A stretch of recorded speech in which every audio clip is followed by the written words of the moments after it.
Baik, bismillahirrahmanirrahim. Assalamualaikum warahmatullahi wabarakatuh. Selamat pagi teman-teman. Kita ketemu lagi di minggu ini dengan mata kuliah kewarganegaraan. Pada pagi hari ini saya melanjutkan materi yang sudah dijelaskan pada minggu lalu. Materi lanjutan, maaf. Minggu lalu kita sudah membahas tentang ketahanan dan juga kekuatan nasional, gitu ya. Di mana teman-teman sudah bisa membedakan tentunya di mana letak yang harus kita posisikan pada diri kita saat ini sebagai masyarakat Indonesia yang dibutuhkan itu adalah ketahanan atau kekuatan nasional gitu ya. Oke, kemarin sudah saya paparkan perbedaannya dan letak dasarnya itu seperti apa. Nah, pada hari ini saya ingin melanjutkan tentang identitas nasional. Oke, sebelum kita lanjut pada apa saja sih yang ada di dalam identitas nasional bangsa itu, saya ingin bercerita dulu Mbak tentang asal muasal dari identitas nasional itu sendiri atau bagaimana sih terbentuknya dari identitas nasional itu sendiri. Oke, kita ingat pada proses pembentukan bangsa Indonesia dulu. Kalau ingat di awal dulu pernah saya sampaikan teman-teman, atau ini juga kalau pernah mendapat Pancasila itu mesti pernah diterangkan, bahwa kita sebagai manusia itu tidak bisa untuk berdiri sendiri atau kita tidak bisa menjadi makhluk yang individualis gitu ya. Karena pada kodratnya kita itu adalah sebagai makhluk individu dan juga sebagai makhluk sosial atau homo politicus dan homo economicus. Oke, atau kalau kita katakan kita bisa sebagai hablum minanas dan juga sebagai hablum minallah. Karena sebagai individu itu juga kaitannya dengan Allah juga, dengan Tuhan. Kan kalau sebagai hablum minanas bagaimana hubungan kita kepada sesama manusia. Oke. Dari situ, kajian tadi pertama kita menjadi manusia, kita tidak bisa untuk hidup sendiri. Oke, manusia membutuhkan orang lain atau kita adalah makhluk sosial. Sehingga di sini artinya bahwa kita harus hidup berkelompok gitu ya. Atau kalau kita kenal, di sinilah yang dikatakan sebagai suatu masyarakat. Ingat teman-teman, kalau teman-teman ingat tentang susunan sila Pancasila ya, bahwa yang pertama adalah prinsip dari ketuhanan, kemanusiaan, hingga terakhirnya itu adalah kerakyatan atau itu di situ demokrasi, sorry, ketuhanan, kemanusiaan, karena dari kemanusiaan itu manusia tidak bisa sendiri, maka membutuhkan orang lain, manusia yang bersatu. Manusia-manusia yang bersatu berkumpul tadi disebutlah di situ adalah masyarakat atau rakyat, di mana terbentuknya adanya persatuan. Selanjutnya dari persatuan inilah nanti, terwujud lagi di sini ada suatu prinsip kerakyatan hingga menuju ke keadilan. Nah, kayak misalnya gitu. Nah, di sini hidup berkelompok, bermasyarakat, berinteraksi dengan kelompok masyarakat lain atau ini kita istilahkan dalam masyarakat suku gitu ya. Karena setiap masyarakat kita tahu bahwa di Indonesia itu terdiri dari banyak suku, ya. Kita tidak bisa memungkiri bahwa memang Indonesia ini terdiri dari banyak suku dan, setiap suku itu pasti mempunyai ideologi-ideologi sendiri atau mempunyai cara pandang sendiri. Nah, dari masyarakat suku yang berkelompok atau hidup berkelompok ini tadi, maka terbentuklah bangsa Indonesia, di mana bangsa Indonesia ini terbentuk, tadi berangkat dari suku ini ya, karena adanya persamaan nasib, persamaan tempat tinggal, dan persamaan cita-cita atau ideologi. Oke, nanti di akhir saya bisa mengatakan bahwa bangsa Indonesia ini adalah bangsa buatan. Oke, jadi bukan bangsa asli sebenarnya. Jadi memang ini dibentuk karena adanya rasa ingin kebersamaan atau karena adanya persamaan itu tadi. Oke, lalu dari bentuknya bangsa Indonesia ini adalah cara dari kesatuan kelompok dan persatuan kelompok-kelompok itu sendiri. Nah, di sini muncullah apa yang dikatakan sebagai suatu wawasan kebangsaan atau yang dikatakan sebagai wawasan, Nusantara atau dikatakan sebagai wawasan nasional kemarin, yang teman-teman sudah membahas pada 2 pertemuan sebelumnya gitu ya. Oke, wawasan kebangsaan yang kita pahami sebagai suatu paham sekelompok orang yang ingin bersatu dengan jalan apapun. Jadi di sini kita istilahkan bahwa pada, prinsip di wawasan kebangsaan ini berarti adalah wujud dari masyarakat-masyarakat yang bersatu itu tadi untuk mewujudkan satu prinsip kebersamaan dan persatuan itu tadi dalam wujud wawasan kebangsaan. Oke, kalau ingat minggu lalu mungkin ya saya sampaikan bahwa ada sikap primordialisme gitu ya. Primordialisme yang akan menjadikan suatu sikap munculnya nasionalisme. Nah, ini juga sama seperti ini. Sikap primordialisme ini yang kita katakan itu masih pada tataran, masyarakat suku tadi atau dia sekelompok tadi. Semakin dia itu mencintai kelompoknya, makin dia mencintai daerahnya, ini yang dikatakan primordialisme. Tapi ini juga bisa bersifat negatif, karena negatifnya apa? Terlalu mengunggulkan dari daerahnya sendiri. Namun juga akan bisa bersifat positif, yaitu adalah mewujudkan adanya nasionalisme. Ketika kita mencintai daerah kita sendiri, otomatis akan mewujudkan rasa cinta kita juga pada negara kita, kayak gitu ya. Berarti kan memang persamaan nasib dan ideologi yang kita kita pegang di sini. Oke.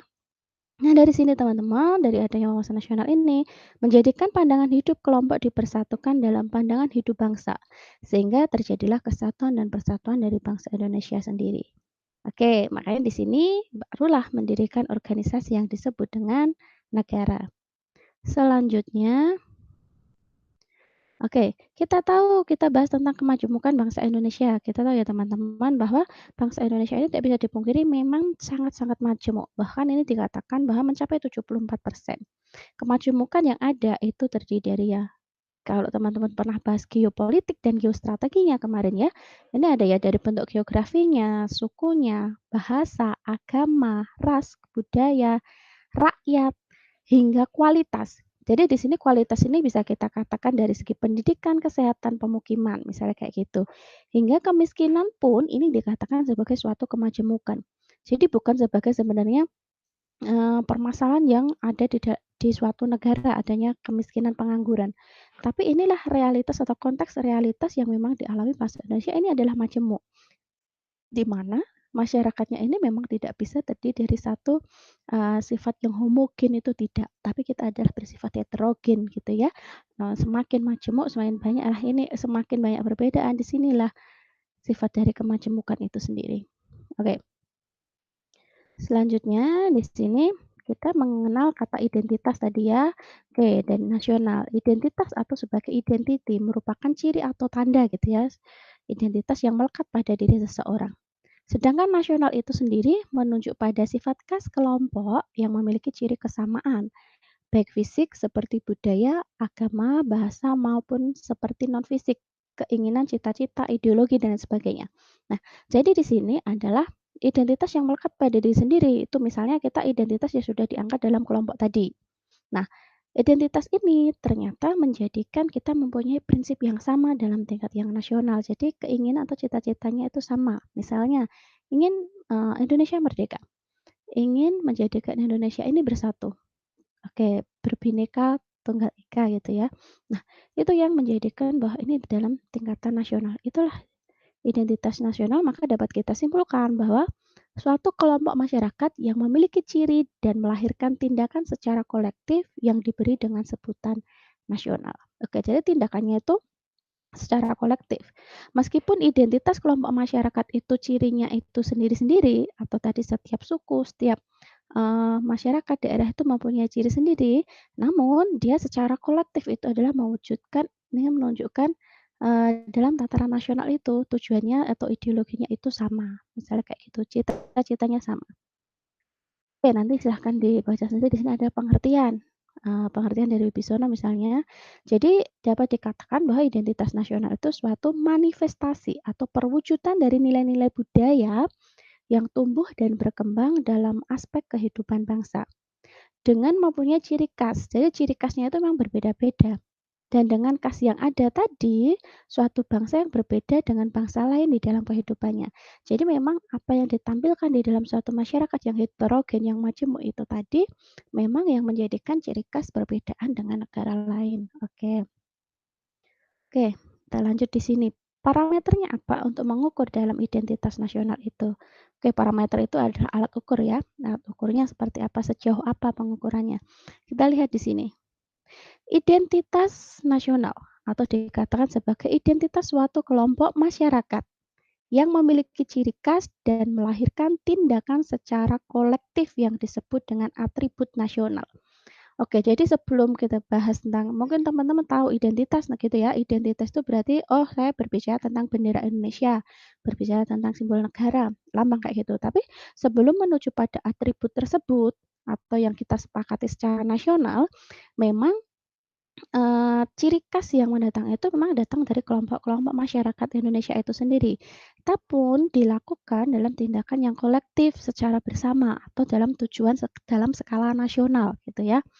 Oke, prinsip yang kita pegang bahwa identitas bangsa atau identitas nasional dari bangsa Indonesia itu sendiri adalah dengan ciri dari 5 hal yang saya sampaikan di depan. Berketuhanan, berkemanusiaan, berpersatuan, kerakyatan, dan berkeadilan, atau kita kenal sebagai 5 asas atau 5 unsur Pancasila, gitu nggih.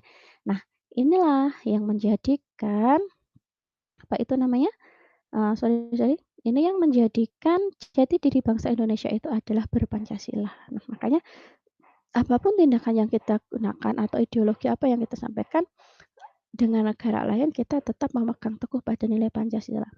Boleh saya katakan bahwa kalau kita berbicara berbineka, semua negara itu banyak atau tidak hanya negara Indonesia saja yang berbineka. Banyak negara itu yang bersifatnya berbineka.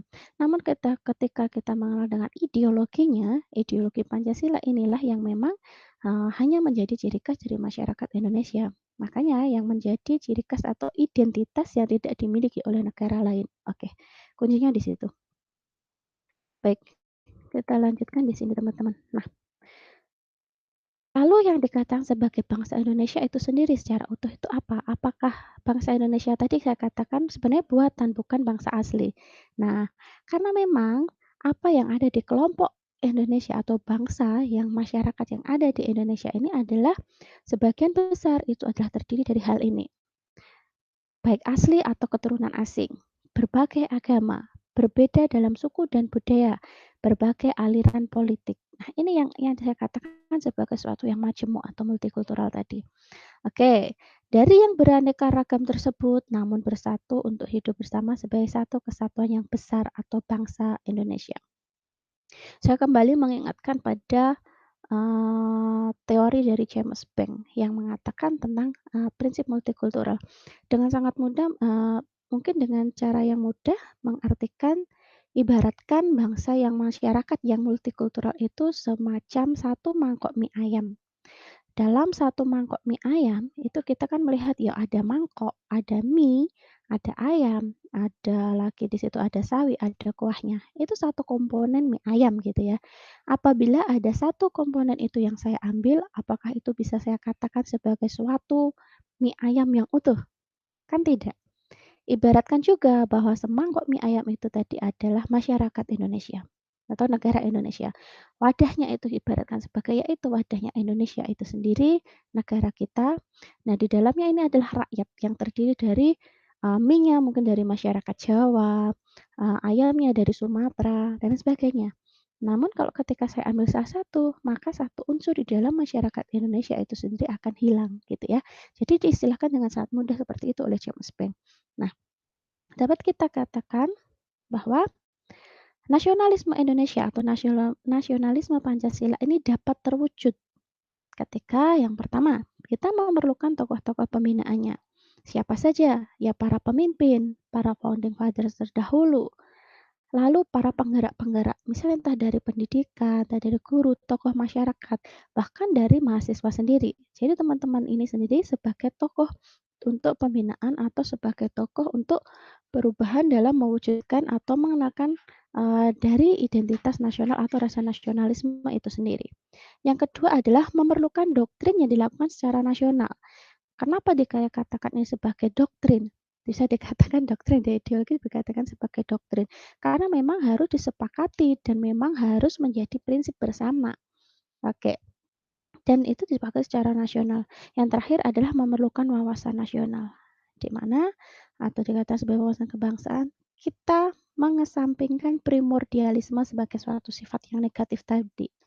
Tapi primordialisme itu nanti yang dijadikan sebagai satu prinsip untuk mewujudkan nasionalisme. Oke, saya seperti itu teman-teman. Oke, saya lanjutkan ya. Oke.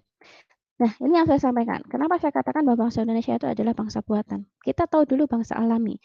Bangsa yang alami adalah orang-orang yang memiliki kesatuan asal keturunan, kesatuan bahasa, kesatuan atas dasar persamaan darah dan wilayah tertentu di muka bumi.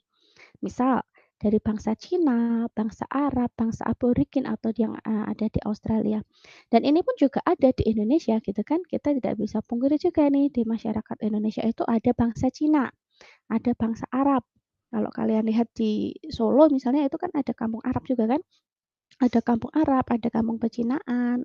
Nah ini sebenarnya itu bangsa aslinya itu mereka punya bangsa asli, tapi mereka bergabung dalam bangsa kita. Nah, di sini saya katakan sebagai bangsa Indonesia ini adalah bangsa buatan. Kenapa? Karena bangsa kita yang terbentuk tadi karena adanya rasa kesatuan atas dasar cita-cita yang sama. Karena kalau kita bisa melihat suku kita tadi kan banyak ya, saya sampaikan bahwa di awal itu kita terdiri dari masyarakat yang suku. Nah, masyarakat suku pasti memiliki ideologi masing-masing atau memiliki cara pandang hidup masing-masing. Tapi dengan rasa bersamaan atau rasa, kesatuan atau cita-cita bersama, karena persamaan nasib, persamaan ideologi, dan persamaan cita-cita, akhirnya mereka terbentuk, menjadi, satu kesatuan yang sama. Nah, ini akhirnya baru terwujudlah itu bangsa Indonesia. Nah, itu mengapa saya katakan bahwa di sini berarti adalah menjadi bangsa buatan, misalnya kayak gitu. Nah, dan ternyata bangsa buatan inilah justru dalam mengelola, mempertahankan dan mengembangkan bangsa buatan itu jauh lebih sulit.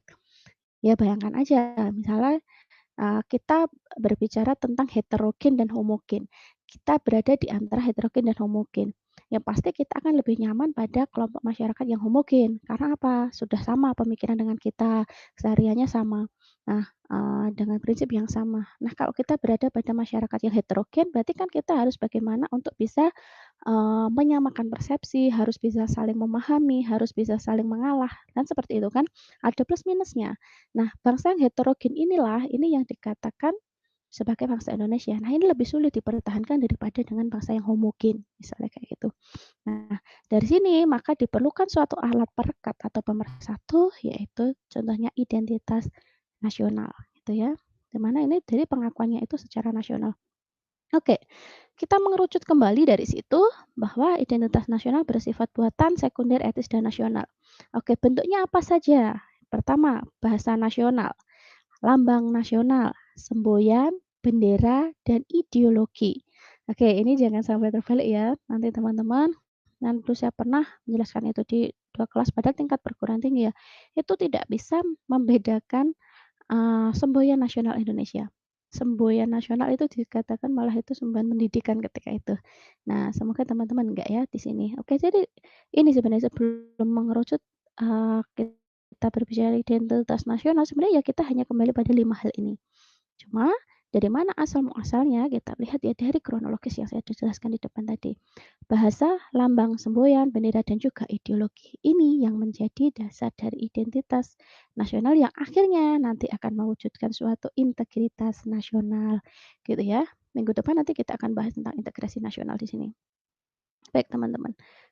Nah, seperti itu. Nah, satu lagi, unsur identitas nasional. Yang pertama adalah suku bangsa. Kita tahu tadi ya, kenapa unsurnya identitas suku. Pertama, kenapa suku? Karena memang muasalnya memang kita pertama dari suku. Suku yang beragam, suku yang berbeda, memiliki keunikan masing-masing dan tujuan masing-masing, yang akhirnya di sini akan mewujudkan perbedaan budaya, namun menjadikan suatu keragaman atau ciri khas di dalam bangsa itu sendiri. Nah, yang kedua, kita adalah mengenal dengan agama.